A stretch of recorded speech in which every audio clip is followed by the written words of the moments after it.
Choosing Joy is Helene Berger's new book about supporting a spouse with Alzheimer's. Her husband, 80, was diagnosed with the disease just after their 50th wedding anniversary. And his first reaction was to say that he didn't want to live anymore. And what happened next is a story of inspiration and hope. Helene joined us here in studio earlier today. And we asked her how she reacted to that harrowing comment from her husband. That sentence was very distressing, obviously. Of course. But what happened after that was the amazing part. Helene Berger says her husband, 80, after an initial period of decline, began to regain abilities he had lost. And at least part of that recovery, she believes, was giving him control over his life. I'm going to give you a really quick story. We had a housekeeper for 15 years before he was diagnosed, 2 and 3 times a week for a few hours, and she loved him.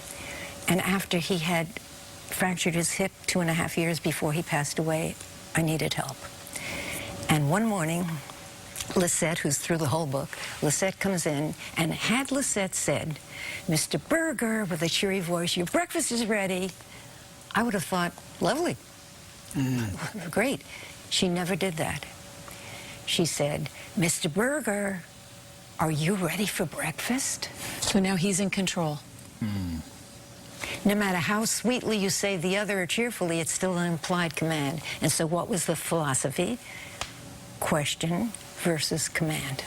He was in charge of every decision of his life.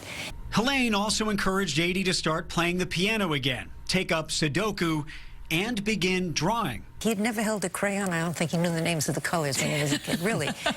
And one day after dinner, I put a beautiful, fresh pad and markers and crayons and pencils, color pencils, and I said, "Draw something." He looked at me and said, "What?" I said, "What should I draw?" And I said, "Whatever makes you happy." And that was the beginning. Let me show you this book. That was the beginning of every night. Not only did he do a drawing. And he drew this sun. He did this drawing, a sun, and inside... The drawings in the book are terrific. And he did. They only let me put a few in, but he did. I have hundreds, and on the first page, because in the cover they didn't let me put the little writing, he not only drew it, but drew pictures, but every one he was so proud of.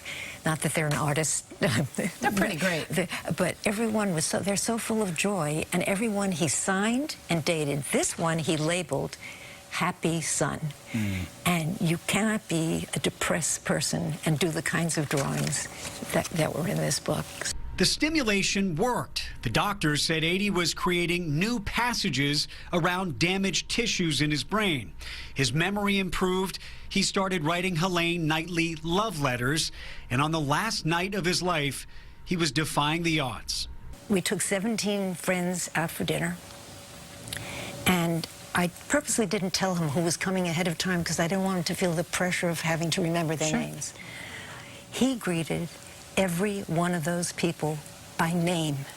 Wow. It's unheard of. And then sat down at the table, and unbeknownst to me, he raises his glass, water he never drank, and he makes the most profound and articulate toast of thanks to the guests, and thanking them for their attention, for their kindness, for their calls, for their taking care of me.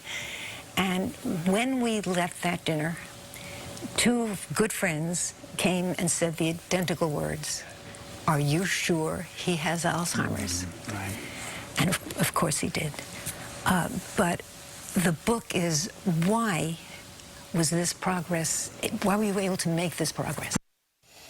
She was remarkable, was she not? It's just an unbelievable story, and the choices she makes that possible. Absolutely. At 80, by the way, ended up dying not of Alzheimer's, but of a stomach bug, and he had come so far over those years. Helene, by the way, stressed obviously her experience is not going to be the same as everyone, but she wants this book to be a guide to other caregivers, whether it be Alzheimer's or Parkinson's or some other debilitating disease, how to live life with joy, even in the midst of overwhelming odds and challenges. And the book is available now, Choosing Joy. The drawings she has, we were just talking about it, are really treasures now. So powerful to have those still in her house.